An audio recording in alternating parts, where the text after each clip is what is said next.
Actually, like picking a topic for today was difficult because it's an e-commerce conference. We have this kind of 2 stages with business and development. And the question was, okay, how kind of when we're talking about like creating a product development platform, how much tech do you really want to talk about? Because it's like most of it is not about the technology really that is used. We see it with the customers. It's really about kind of the process, how you set it up, how you set up communication and stuff. But I tried kind of the approach where I'm just giving a bit of a short introduction to the topic, what it is about, what are the moving parts, and then really diving into code and showing you how we are doing it and kind of guiding it through. So it's not a super high topic, super high level introduction, but it's really a down in the depth code where I'm just showing it, and you can also then ask questions. And in the end, I'm going to give you a quick summary about what helped us. Thank you, Raphael. Yeah, the main question for us as Moonshiner, as a software agency, as a software company, is how can our customers improving and scaling starting to scale digital products. What does this mean?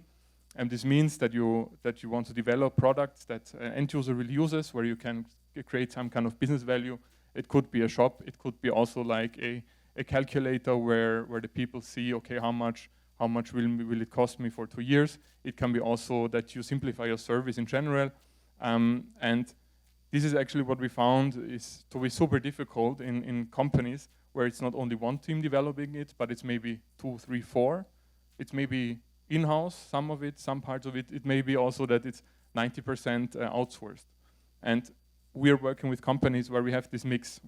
We work with companies where we do all of the development. We help them guide kind of on the digital journey. But we also work with companies where we're setting up like a platform, and we are trying to enable them so that they can, like from a concept phase to the development phase to really a rollout and create the product themselves. So how usually is kind of a new product created? And this view, or what I'm showing you, is a bit more geared towards the front end, I would say. But in the end, when you're creating a digital product or you're creating a digital product platform, it's always about something that the user sees. It may be an internal user, it may be someone, it may be like an e-commerce user.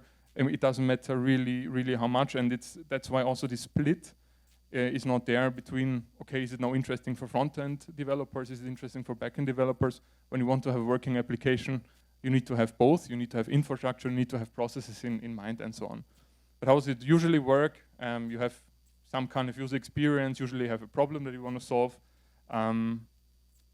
It's cool that it's just here, but how can you approach this in a really a company where you have fragmented teams, or you just have a problem, you exactly know what your problem is, and you don't have the solution. The same goes for kind of the UI. So when you have a user interface or user experience, kind of a concept for it, usually it just goes to you creating a user interface, you create some wireframes, visual designs, and some branding, and then you have a component library. And I think these steps, when you know how to do it, they're pretty simple, and they really help you in 3 or 4 steps. In 1 or 2 weeks, roll out a completely new product that you never thought of before. But when you don't know how to do it on a technical level, on a general approach level, then it's super hard. And kind of our approach, or how can you start out as a dev team, we found kind of, these 4 bullets that solve everything, and that are the golden solution to all of the problems. You start with a real project, a minimal marketable product. You work with the real problems that you have. You create a website, ideally, or you create a small app. You pitch it to your team. You only solve a tech problem, UX problem, marketing problem, business problem, strength and marketing. And this is, I think, the whole magic behind it. And when you understand, you can develop the whole product. This is kind of when you explain it or when you see it, it's oversimplified like that. I think it has a lot of truth to it, but there's many moving parts. So this kind of, I don't know if you know, all of you know kind of digital memes.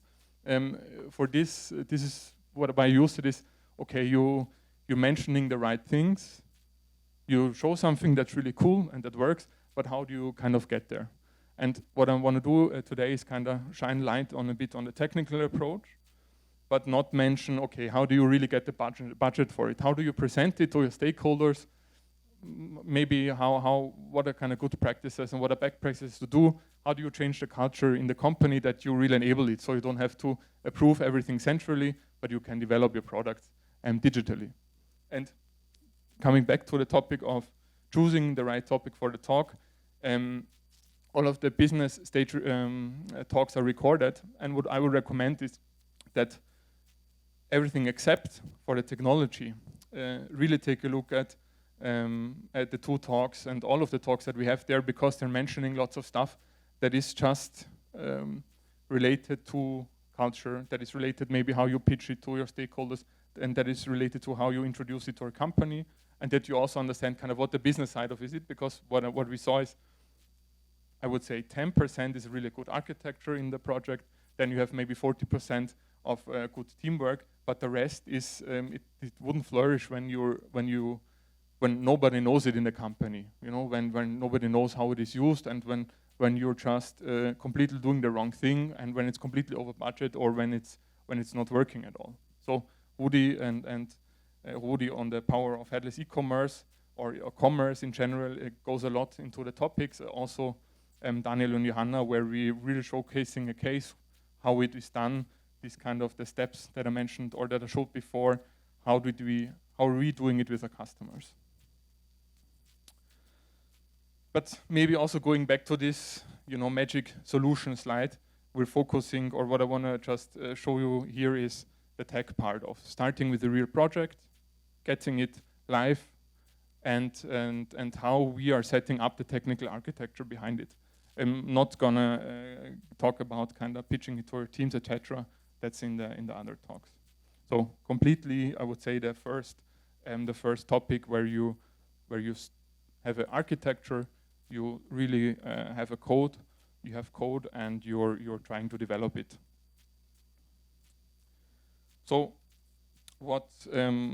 how does our system look like, or how are we approaching setting up a new platform for customers altogether, or how are we approaching it when we are doing a collaboration and setting up a system that can be maintained over years? And our simplest blocks, and these are here related to the front end again, but they can also be really well applied to the back end or infrastructure. And we have some building blocks in our systems where just the basics. Yeah? So the basics, like you have color palettes, typography, grid definition, icons. They all create a digital brand for you, where you can make sure when you develop a product, it won't be crazy. Nobody will tell you, hey, cool, this application is really nice, but what's this color? What's this hierarchy? Why doesn't it feel like our company? And these all help kind of guidelines that we have in the code that also are used from in a user interface creation process, and then all can also be used in kind of the code perspective of it. Pattern libraries that we're working with, so when you build up a system, you're not building it for an e-commerce shop, you're building it for your application ecosystem, for your application landscape in the future. So how we kind of slicing our components or our tech stuff is that we have templates that is just HTML or JSX code. You just pick it out. You can pick it out there and start your application up completely from scratch. We have modules such as, for example, you have a cookie consent module that has a bit of business logic behind it. You have components such as like a button component that I will show, and you have elements that are composed of other components. And it's not only about the technical stuff or just the definition of it. It's also about some base rules that we define when we work, because that gives when you're a developer and you want to create a completely new proof of concept, or you want to create a new application, it kind of still gives you guidelines about what should be done and what shouldn't be done, so you don't get fired for using the wrong hex code in your application as well, or causing a security issue. And combined with this is, we showed it in the style guide, or I would say even style guide is kind of the technical basis behind it, but what is then shown there is like is really the product development platform, I would say. And I'm going in the next screen, I'm going to also show you a bit of a screenshot for it.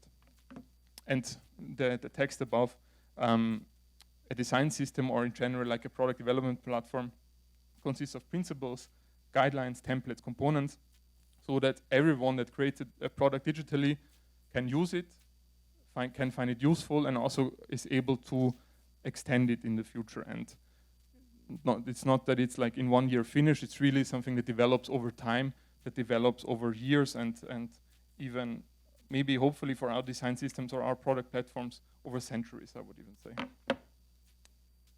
But it's a big hope. And kind of what you see here is an example that we're from the Wienenergie design system and kind of development platform. We found it to be super useful when you want to create a new platform, that you see all the information for anyone that wants to create a new product in one place, that they can maintain it and extend it, like I mentioned before. And on the left, for example, you see an introduction for designers. So you get a concept from someone and you need to design it. You get like a quick start here. You want to, you have someone in the company that doesn't know how to start out projects. You always also have the information here, and you have the information for development teams. If they're in-house or external, it really doesn't matter. But this is a place where you should really develop for. Kind of when you're going into the component level, from this really abstract and in general, how can you start up a project? It looks like this. So you see, for example, all of the buttons in the code that you can use, also in the design, and it can be extended as much as you see fit as a company or as a project. You know, some have every try to really reduce it to some different states. But for some other companies, there's, I don't know, 50 or 60 states in here. A similar thing, for example, also for another case where it also helps us defining like the technical CMS component parts of it. So this means you have one CMS system maybe, you want to create a new page, but you already have some elements in the background that you want to reuse. What we found.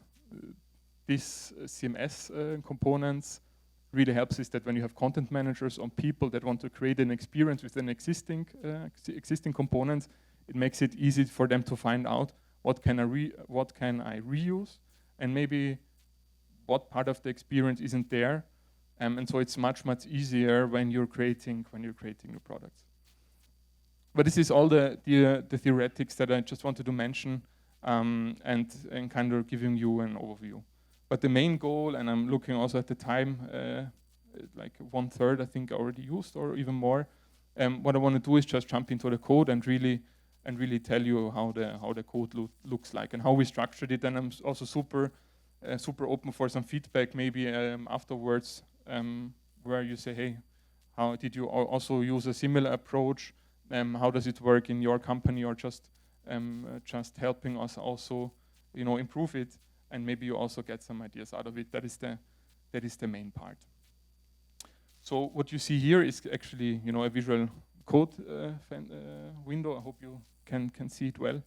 And what we're doing here is we have a repository, so kind of a mono repository approach that we're using, where in the beginning, so when we start out a kind of new design system, we have front-end and back-end in there, so they're mixed, they're separated by folder structure. But when we're creating a new kind of platform, it really helps having everything that you need in one place. So sometimes what we're trying to do is just using a sub-project, Git sub-project, or sometimes we're developing, for example, back-end applications inside of the folder structure that usually is used by the front-end. The classics kind of to enable all of this when you're doing front-end development and also back-end is some kind of workspaces approach that is used. In our case, we're using Yarn and Yarn workspaces to make it possible that you can kind of slice and dice your application, so that you can extract it into a completely new repository maybe in the future when you see, hey, it grows too much. Being able to extract it out is a really, really powerful tool that is done by Yarn Workspaces. Gonna start kind of with the most interesting part. I think you saw it before with this style guide, and you saw maybe CMS. And what we're doing is we have it structured so that stuff or components or parts of the application that should be used by multiple projects, and that shouldn't also, or that shouldn't change all the time. We have kind of in this packages folder. This means these are packages that you can publish with npm. With a normal packet manager, you can put whatever CI in the background, publish it using Learner, and publish it on GitHub with GitHub Actions.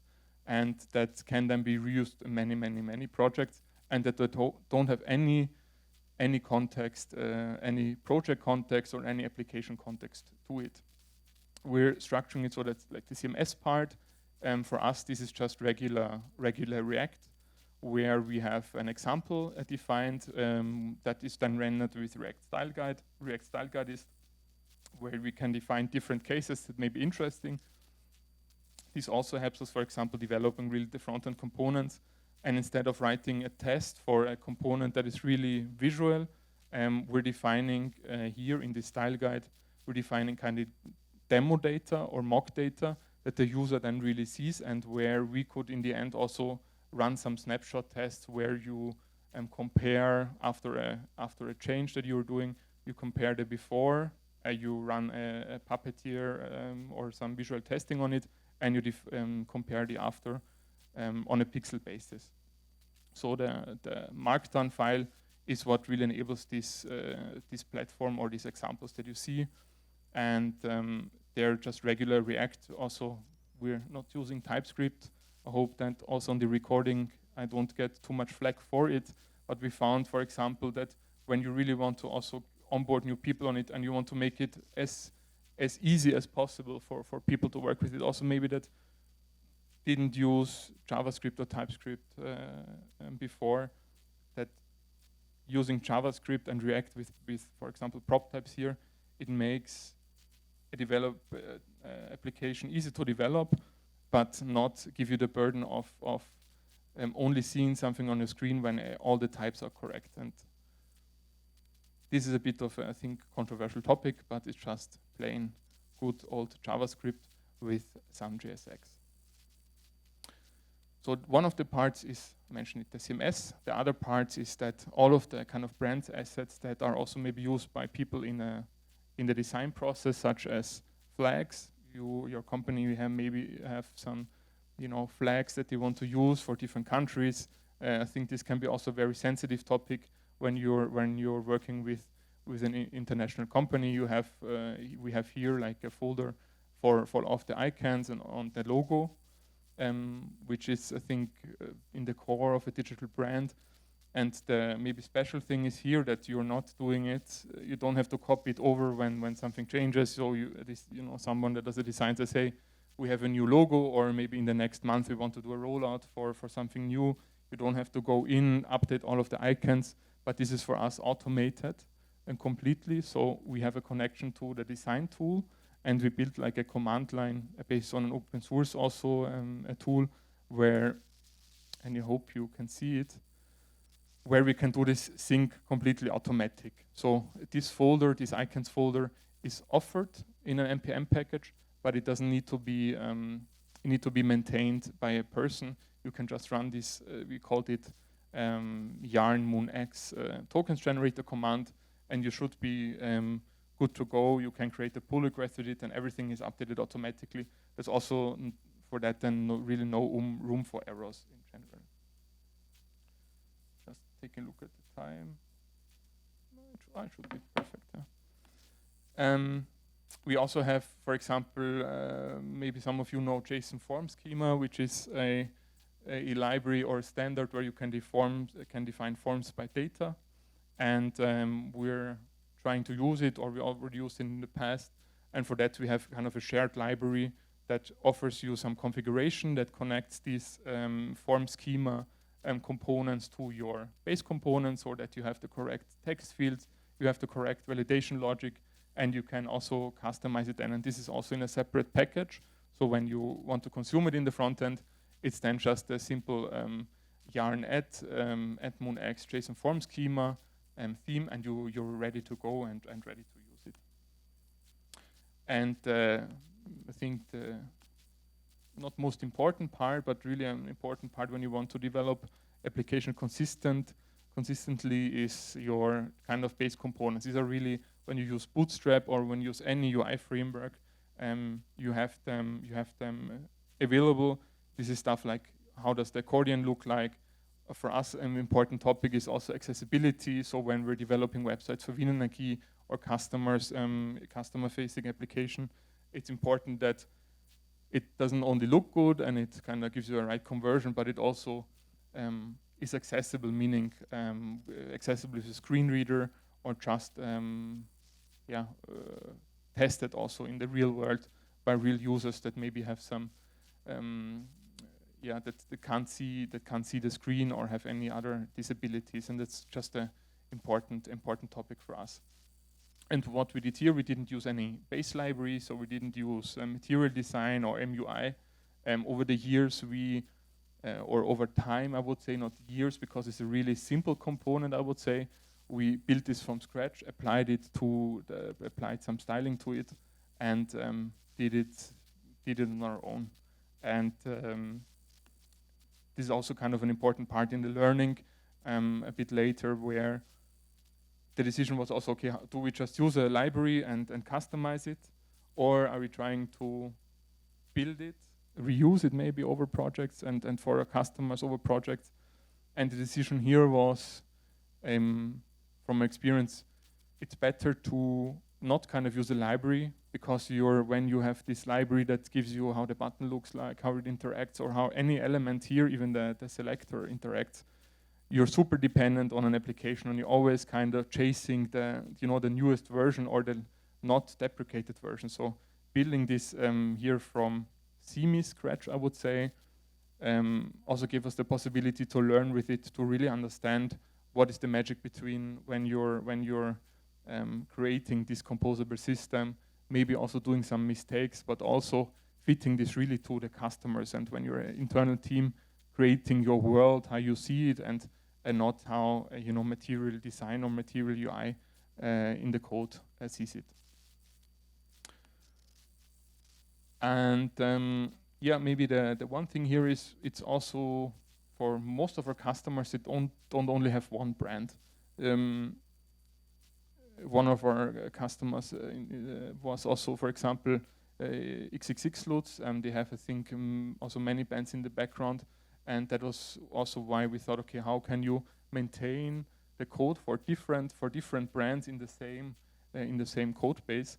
So what we're doing here is having, even if this example project doesn't have any more brands, we're abstracting, or we're not directly below the SRC folder. We have this common folder in between, and this enables us to, when I want to say, hey, let's create a MoonCom brand for that, I can then do some inheritance or overwriting of the theme. So I can here completely define a crazy cool button component for the MoonCom brand, or for any other company that looks completely different, that still has the same interface, but you're completely able to customize it. And for developers or the team working on it, it's still the same code base. They're not too much distance from each other. And I mentioned it before. I think a really vital part that we saw is the CLI that we're using, which is pretty also kind of in JavaScript terms basic.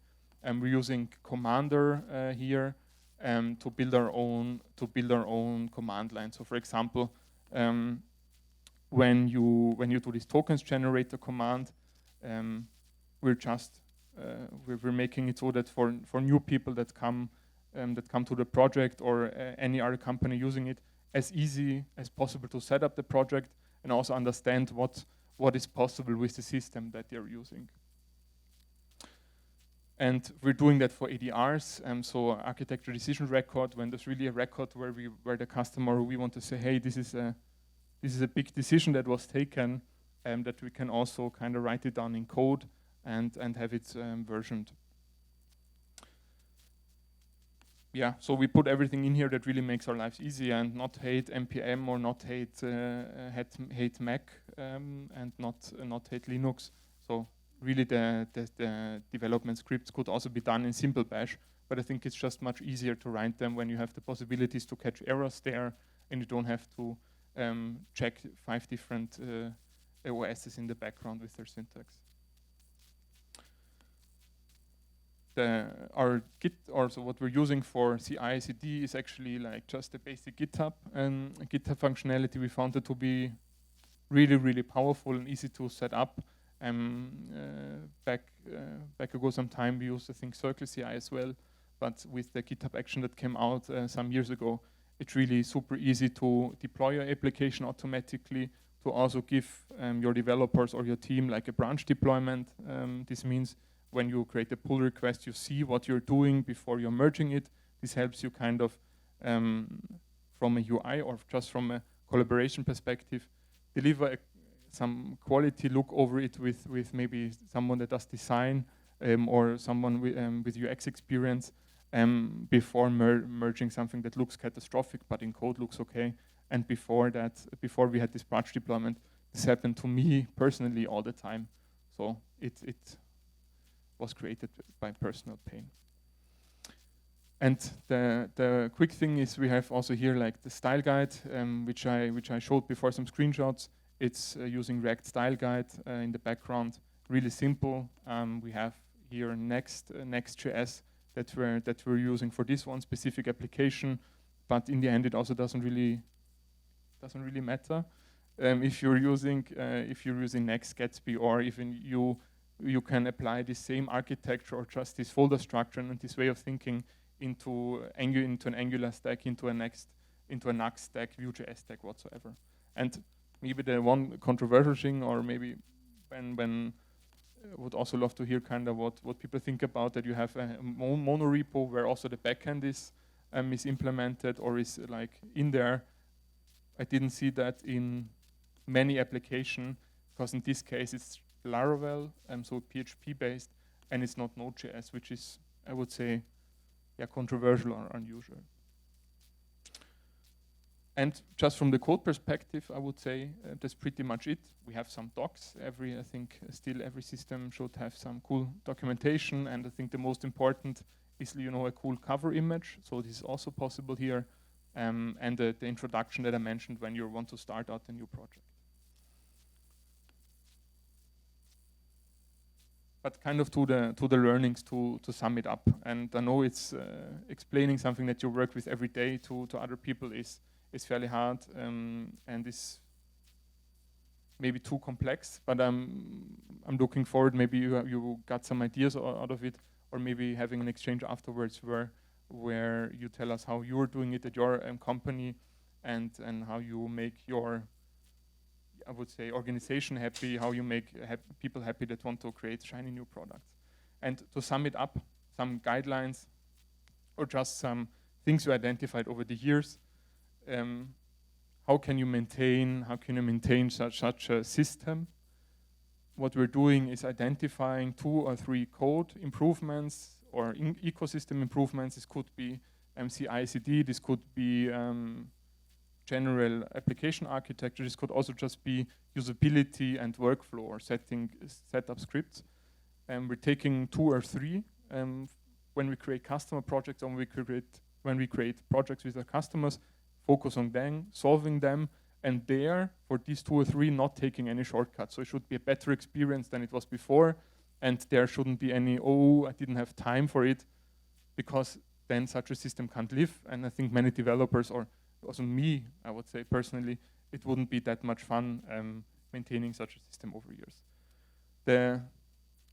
I would say in Austrian, nona net, the point where everything, where every team says, yeah, it's super easy, or for sure we have it, is the development environment setup. I think it needs to be done like in 1 or 2 hours just by using a command without having to replicate the same errors or the same Docker setup errors, PC by PC, not having a different kind of data backup in the cloud, so something that is hosted somewhere that the customer already uses, and then having a completely different backup with completely different backup, data locally. Having a platform team, ideally, or at least having for these problems or the stuff that you want to solve over time, a backlog that you can control and that you can also prioritize, I think is super important. And for new people starting it out, I can tell you when you're developing such a system, the tech part that I show here, I would say, yeah, everyone will find their tailored application.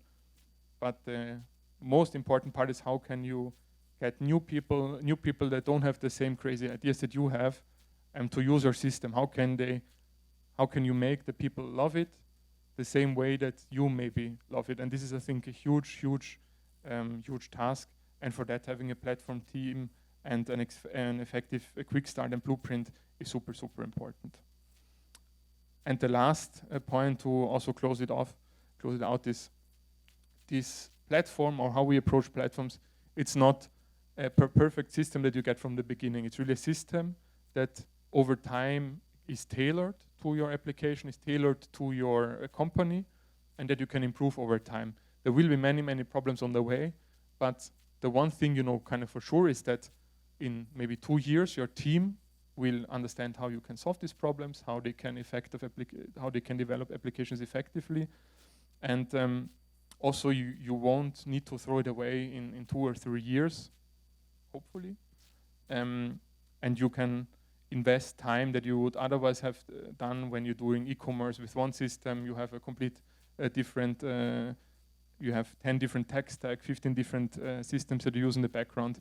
That you would have to do 15 times. You can do here 1 times, and you're able to be in control with your application and your landscape, and are then also able to develop applications and products faster. Cool. That's it for me. Today, I just wanted to say the last thing. Today it's like really tech, so if you have any questions afterwards, please just ask me.